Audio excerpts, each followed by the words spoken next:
What's going on, fellow art warriors, and welcome back to another art book review video. Today we are going to be talking about the Nier Art Book, the Nier Automata art book, and a bonus book. And guys, I am so excited to talk about these because this weekend the Nier remake is coming out. Nier Replicant version 1.224744871139 ... is coming out this weekend, and it looks sick. I am very, very excited to play it. I'm very excited to talk to you guys about these books. If you guys are unfamiliar with me or the channel, my name is Nick Hajialis, and I am a professional concept artist, illustrator, and game developer. And here at Art Bros, we talk all things art. Last thing, guys, I wanted to mention that I'm going to leave Amazon affiliate links down in the description below. If you guys buy through there, you're going to be supporting the channel, and that would really help us out. Also, if you guys wouldn't mind like and subscribing, that would also help push us and help us out. So let's get into the review. As you guys can see, I am a huge Yoko Taro fan. Yoko Taro has been making games since the early 2000s, starting with Drakengard. And what is very, very interesting about his works is that all of the stories connect in some very strange way. So maybe I'll just talk about this, the bonus book first before I dive into the art books. So the first book I'm going to talk about is The Strange Works of Yoko Taro. And guys, I'm going to preface this. This one is not an art book, but if you're the slightest bit interested in this franchise or in this universe, this is a really, really good place to start. What's so interesting about this book is it describes the life of Yoko Taro himself and then kind of does a deep dive analyzing all of the games and kind of how all of them connect. If you haven't played any of the games yet, I would definitely not recommend checking this out. But if you're familiar with the franchise, this is a really good like companion piece to kind of dive a little bit deeper into the lore and also into the director's mind itself. Yoko Taro is like super inspirational for the stuff that I do in terms of his theming and his messages and just like the look of his world and all of that kind of stuff. And yeah, I find this book very inspirational, so I would definitely recommend checking this one out. All right, the next one is Grimoire Nier, Project Gestalt and Replicant System.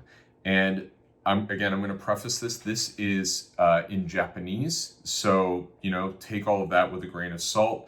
You're not going to probably be able to read most of it, but there are a lot of images in this book. I honestly don't think there's any other like first Nier art books out right now. Hopefully they'll make one for the remake, but as of now, this is probably the best you're going to get. I will say though, this book is packed with concept art, illustrations, screenshots from the game. It's got like level maps, armor designs. I even saw in the back, it's got some of the designs that they had for the DLC, which is really, really cool to see how they put all this stuff together. I also really appreciate when the art books will show previous designs for all the characters, so you kind of get to see how they got from point A to point B. It's just really cool to see how like Nier and Kaine like were originally conceived and then kind of slowly how they transform into the characters that we know today. I can't really go into a deep dive on the story unless I have a whole entire other video about it, but if you've never checked out Nier, the basic premise is, well, it's kind of weird because there's two versions of this game, but you either play as a father or an older brother, and basically the daughter/sister is sick with this infection called the Black Scrawl. So the dad or the brother, whatever, goes on this journey to try to find a cure for her, and along the way he's encountering all of these evil entities called shades. And it's one of those games where the plot starts to twist and things start to evolve, and you start to see that things aren't what they actually seemed to be. And for me, that's always the most interesting kind of story, when you're playing it and literally throughout the entire story you're surprised at every step of the way. This game has a lot of, you know, standard sort of Japanese/anime kind of influences, but I think you'll be pleasantly surprised with the story. It feels very adult and very modern and very applicable. So I would definitely check that out. In terms of the overall designs, that's what also draws me to this franchise as a whole. Is it's got that very sort of like dark and gritty kind of vibe. It very much reminds me of Twilight Princess.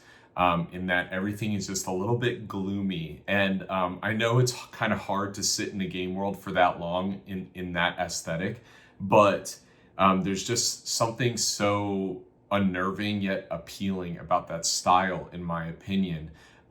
Everything feels a little bit creepy. Even the character Emil, who you'll encounter, it's the character with the big skull head sort of thing that I'm sure you guys have all seen, right on the front of this book.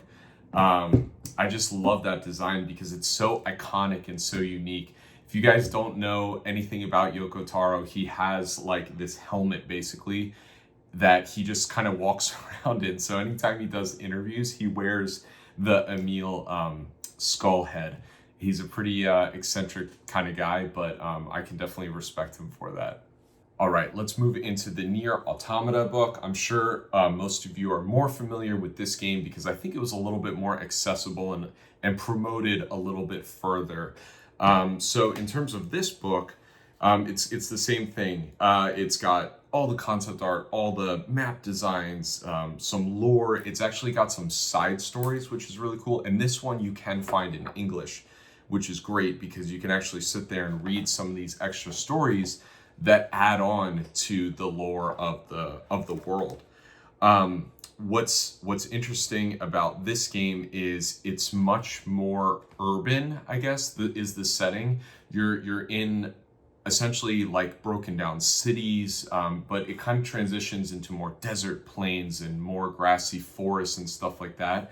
But there is this sort of contradiction between the machine and man-made world, and then the organic life that's trying to grow over top of that.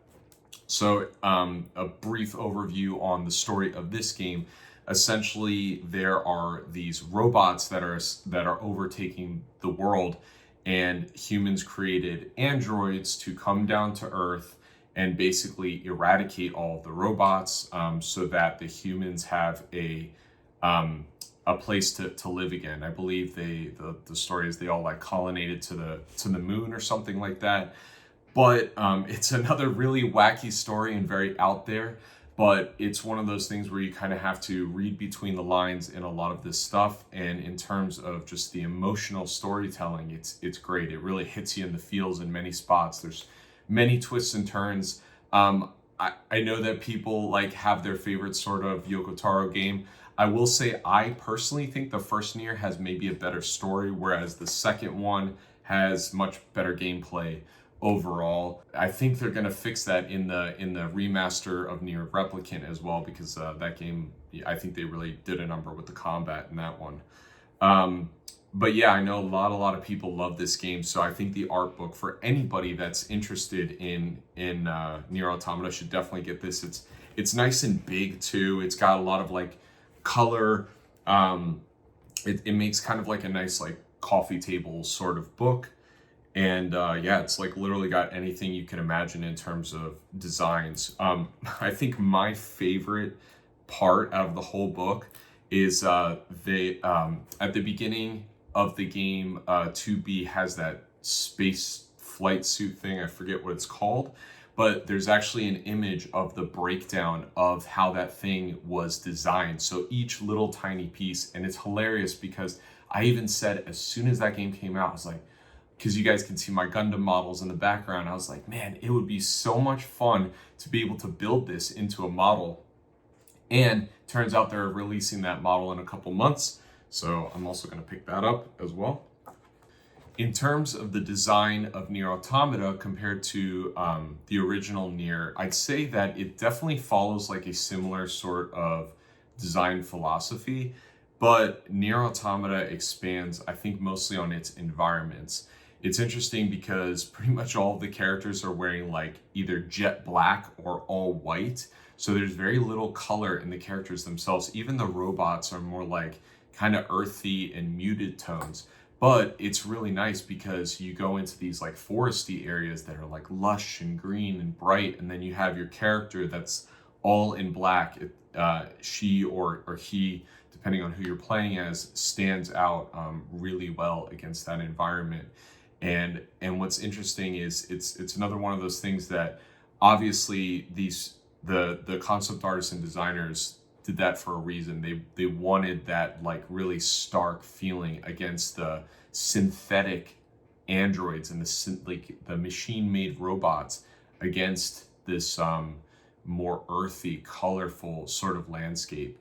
What's really cool too is you'll be taken to these places where you'll find you start off in a city, and you'll be taken to almost like a broken down castle that's like overrun with leaves and foliage. And man, I just love that look. There's something so weird and magical about it, even though this game is on the lighter side of being fantasy. It's a little more sci-fi, even in terms of like how the characters attack and stuff like that. There is it's kind of like you can explain everything away by like, oh, it's the very far future, and you know, their magic or whatever is more science fiction.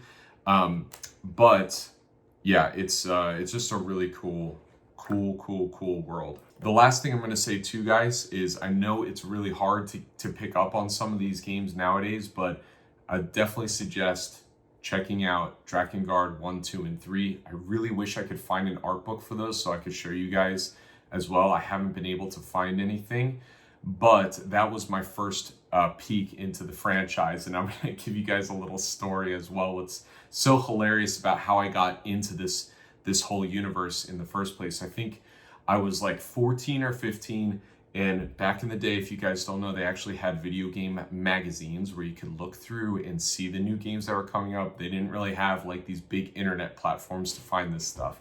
But anyway, I just saw this splash page of the Drakengard 1 cover. I knew nothing about the game, but I was like, this looks sick. And it's this warrior standing in front of this fire-breathing dragon, and just the logo looked cool and everything. So my dad took me to GameStop, and it was an M-rated game. My parents were like more on the strict side, and I was like, oh, Dad, come on, please. It'll be fine. It's not going to be super adult, whatever. And so he asked the guy, he's like, yeah, so what about this game? Is this, why is this rated M? The guy's like, oh, it's kind of bloody, but they don't like hack limbs off or anything. Yeah, it should be fine, whatever. And for anybody that knows anything about Drakengard, I'd say it's probably one of the darkest games of all time in terms of aesthetic and the themes and the stuff that happens in that game. So yeah, that GameStop guy kind of hooked me up, and yeah, ever since then I've been really paying attention to this universe, and yeah, it's just great. I would really recommend anybody to dive in, however they can, into the Yoko Taro verse, whatever you want to call it, because I'm sure a lot of you guys are artists, and I'd say that just the art is what drew me first and foremost. Again, it just feels weird, right? And there's something fun about stuff that is weird but still rooted in stuff we know. So yeah, guys, I'll leave you all with that, and hope you found this video helpful. Again, please, if you're new, like and subscribe. And yeah, guys, if you get a chance to check out Nier Replicant this weekend, please let me know what you think about it in the comments. And until next time, keep on drawing, everyone. See you guys.